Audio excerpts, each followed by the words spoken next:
आशीष जी, अभी आप भी उसी मुद्रा में हैं जैसे आम आदमी पार्टी पर आप आरोप लगाते हैं कि आम आदमी पार्टी सिर्फ और सिर्फ जिम्मेदारी किसी दूसरे पर शिफ्ट कर देती है। आप लोग क्या कर रहे हैं आशीष जी? आपसे क्या हिसाब नहीं पूछा जाएगा आपकी 15 सालों का कि आपने क्या किया एमसीडी में? मेरी समस्या ये है कि जो झूठ आपके सामने परोसा जा रहा है उसके फैक्ट्स को जाने बिना आप मुझसे सवाल पूछ रही हैं।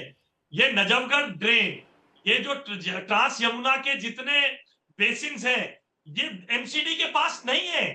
ये फ्लड डिपार्टमेंट दिल्ली सरकार के पास है। एमसीडी ये के पास क्या बार-बार होता है? राजेश गुप्ता जी आपके सामने हमें 6 महीना हुआ जो कह रहे हैं। नजफगढ़ नाला, सुना नहीं, नजफगढ़ नाला, मैंने दोनों का नाम लिया, आपने सुना नहीं ढंग से। चिल्लाने से अभी आपने ढंग से सुना नहीं, मैंने आप दोनों का नाम लिया। जब बहन जी बोल रही थी मैं इसीलिए उनको कहा कि आप ना बोले तो अच्छा है, सीधी-सीधी बात करें कि दिल्ली के लिए बेहतर क्या हो सकता है। निगम के पास नगर निगम का क्षेत्र नहीं है। नगर निगम का क्षेत्र दिल्ली में 3 फुट से बड़े 3 फुट तक के नाले हैं जो आपके घर के बाहर है। ये बात समझने की है। साफ कराए आपने आम कभी? आदमी पार्टी हमेशा सूचना को कभी आपने साफ कराए हैं? नजफगढ़ नाला जो दिल्ली के आसपास बह रहा है, जमुना में गिरने वाले जो ड्रेन्स हैं, ये सब उसके नजफगढ़ नाले के अंदर सीधे ड्रेन्स किसने डाले? की जिम्मेदारी है। नजफगढ़ नाले के अंदर सीधे ड्रेन्स किसने डाले? एमसीडी ने डाले थे ना, जब आपका राज था। नजफगढ़ ड्रेन अपने आप थोड़ी ड्रेन बन गया, आपने नाले उठा के डाल दिया उसके अंदर। अरे भाई 8 साल हो गए, आप राजेश जी क्यों भूल रहे हैं? अरे 8 साल हो गए, हम तो ठीक कर रहे हैं, हम तो ठीक कर रहे हैं, लेकिन आप काट कर रहे थे। हाई कोर्ट के ऑर्डर थे, जो काट था उसके बाद भी आपने नहीं काटे।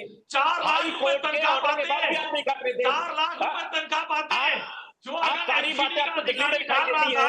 आपने जम्मू कश्मीर के अंदर आपका पुल टूट गया, आप उसका जवाब दे दो। राजेश जी और आशीष जी प्लीज देखिए, आपस में मत उलझिए, उसका जवाब दोगे? आपस में मत उलझिए राजेश जी और आशीष जी, आप लोग आपस में उलझते हैं जिसके हालात तस्वीरों में नजर आ रहे हैं, जिसके रिजल्ट तस्वीरों में नजर आ रहे हैं। रुक जाइए एक सेकंड राजेश जी, गाजियाबाद बड़ा सुंदर दिखाई दे रहा है। राजेश जी एक सेकंड रुक जाइए। गाजियाबाद में अरे भाई के अंदर वो पुल टूट गया, मैं दिल्ली का नागरिक हूँ, आप अकेले भारत के भी नागरिक हैं, मुख्यमंत्री, आप दिल्ली के नहीं, भारत के भी नागरिक हैं, मैं दिल्ली आप भारत के भी नागरिक है ना। उस हाईवे पे कभी नहीं चलोगे जो फ्लड हो गए।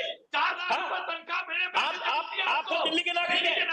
आपने दिल्ली पे सवाल पूछे, मैंने 10 के जवाब दिए, आप 1 का जवाब दो। आप 1 का जवाब दो, आपके हाईवे कैसे टूट गए जो इतने ऊपर बने हुए थे जमीन के? 1 का जवाब दो। आप बताओ कि जम्मू कश्मीर का पुल कैसे टूटा? आप भारत के नागरिक नहीं हो, आप सिर्फ दिल्ली के नागरिक हो। प्लीज एक एक करके बात करिए सर, मैं इन हालातों का रिजल्ट चाहती हूँ। मुझे आप दोनों की आवाज कम करवानी पड़ जाएगी, तभी आप लोग शायद मेरे सवाल को सुनेंगे। आवाज थोड़ी थोड़ी कम करिए, आवाज मुझे सर आप दोनों की आवाज कम करानी होगी। आशीष जी और राजेश जी की आवाज कम कर दीजिए। मैं आरजी गुप्ता जी के पास जा रही हूँ, रुक जाइए सर दोनों।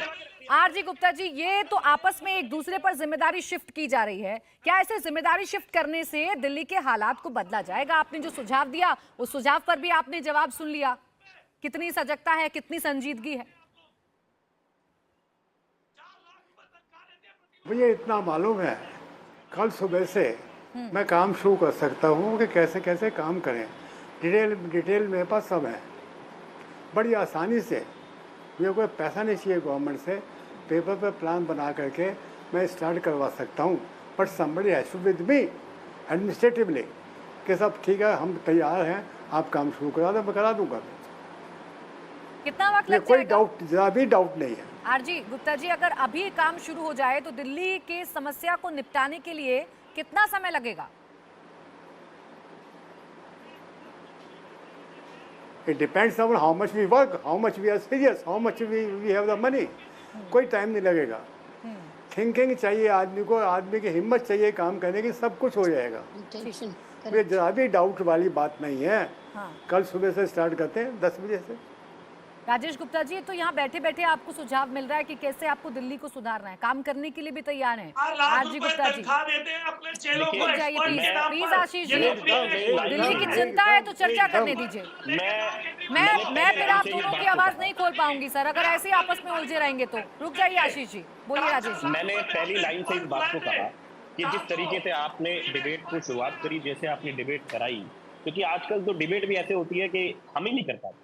और जिस तरीके से मैंने पहले शुरुआत में कहा कि मैं सारे सुझाव में और मेरी सरकार लेने को तैयार है, हम उस पर काम भी कर रहे हैं। हमारा मकसद अपोजिशन से लड़ने में टाइम खराब करना नहीं है। हमारा मकसद ये है कि आज एक भी आदमी घर में पानी भरे तो वो दिक्कत है, लेकिन जिस तरीके से बारिश बहुत तेज हुई, लोगों को तकलीफ हुई, लेकिन हम एक ऐसी दिल्ली बनाना चाहते हैं, केजरीवाल जी एक ऐसी दिल्ली बनाना चाहते हैं जब किसी के घर में भी पानी ना रहे, अब साफ सफाई रहे, बारिश आई तो लोग उसका मजा लें, उसमें परेशान ना हो। और उसके लिए टाउन प्लानर्स हो, आप जैसे जर्नलिस्ट हो, हमारे विपक्ष के साथी हो, हम उन सबका साथ रहने के लिए तैयार हैं, लेकिन बार बार ब्लेम गेम किस लिए? आप हमारे साथ बैठिए, आपको कुछ तजुर्बा हो तो राजेश जी देखिए, छोटा सा सवाल पूछा डॉक्टर ओनिका जी ने, और वो सवाल बड़ा वाजिब है। रुक जाइए आशीष जी प्लीज, दिल्ली की तस्वीरों की चिंता अगर आपको है तो चर्चा करने दीजिए।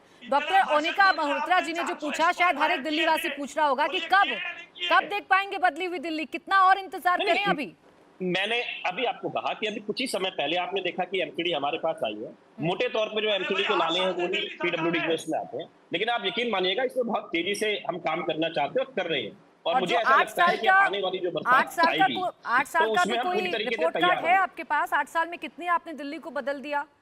क्योंकि मैं तो हर साल ऐसी तस्वीरें देखती हूँ। पे काम हुआ, अगर आप चाहेंगे तो मैं अपनी विधानसभा की आपको जियो टैग के साथ में फोटोज भेज दूंगा कि कैसे सैटेलाइट की टोटलिटी में बात करिए ना, जीरो करा हुआ, बिल्कुल जीरो में आपको दिखा दूंगा, लेकिन इन्होंने नालों को बिल्कुल साफ नहीं करा। मैं ब्लेम गेम नहीं करना चाहता, लेकिन अनफॉर्चुनेटली वो सारे के सारे नाले आके नालों में गिरते हैं। आपने रिक्वेस्ट भेजी? दुनिया भर के अब बहुत सारी जेन्युइन उसमें परेशानियां रही। देखिए, कोई भी सरकार ये तो नहीं चाहेगी कि उसके लोग परेशान हो, और कम से कम हमारी जैसी सरकार तो नहीं जो पूरी तरीके से जनता के राजेश जी, ये सवाल इसलिए आपसे आक्रामकता के साथ पूछे जाते हैं क्योंकि आप ही थे जब दिल्ली की राजनीति में आ रहे थे, आप ही कहते थे ना, जब शीला दीक्षित कहती थी कि केंद्र से सपोर्ट नहीं मिलता, हमारे पास ये नहीं है वो नहीं है, आप ही कहते थे ना कि ऐसे रोने से कुछ नहीं होगा, दिल्ली मेरे हाथ में दीजिए, देखिए मैं स्थिति कैसे सुधारता हूं, आप ही कहते थे ना, इसीलिए आपसे ये सवाल पूछा जा रहा है। मानिएगा, ये जो बारिश इतनी 42 साल का रिकॉर्ड तोड़ के हुई, इतनी ज्यादा हुई, ये भी दो बड़ी वजह बनी। अदरवाइज ऐसा नहीं है कि बहुत ज्यादा काम करिए तो सिर्फ एक वेट करते हैं कि ऐसा कुछ हो जाए, शोर मचाने लग जाए। ये भी जानते हैं कि बारिश इसके पहले भी लगातार होती रही दिल्ली के अंदर, पिछले 1-1.5 महीने में क्या बारिश नहीं हुई? इस बार लगातार बारिश हो रही है, लेकिन ऐसे हालात नहीं रहे। इस बार बारिश बहुत तेज हुई, थोड़े से समय में हुई, ना कि अगर बारिश हो रही है, अगर कोई प्राकृतिक आपदा आ रही है तो उससे आपको जनता को प्रोटेक्ट करना है, इसीलिए आपको चुना जाता है। बड़ी सिंपल सी बात है राजेश जी। और देखिए, मॉनसून कितनी रफ्तार से आगे बढ़ रहा है ये हमें जानकारी है, तो आप तो सरकार में हैं, आपको तो मुझसे पहले जानकारी पहुंचनी चाहिए थी। मैं फिर एक बात कह रहा हूँ, हाँ। आप ही के चैनल पे आप मामले के हालात भी इनको दिखा दीजिए, कश्मीर के भी दिखा दीजिए, गाजियाबाद में यूपी के भी दिखा दीजिए। अरे मैं सब सारे दिखा रही हूँ राजेश जी, सुनिए, यकीन मानिए राजेश जी, यकीन मानिए, मुंबई से लेकर जम्मू कश्मीर, हिमाचल प्रदेश, उत्तर प्रदेश, हर जगह की तस्वीरें मैं दिखा रही हूँ, लेकिन बात यहाँ राजधानी दिल्ली की है, इसलिए सेंसिटिविटी बढ़ जाती है। इंडिया टीवी हर वक्त हर जगह डाउनलोड करने के लिए सर्च करें India TV news Google play store या ऐप स्टोर पर।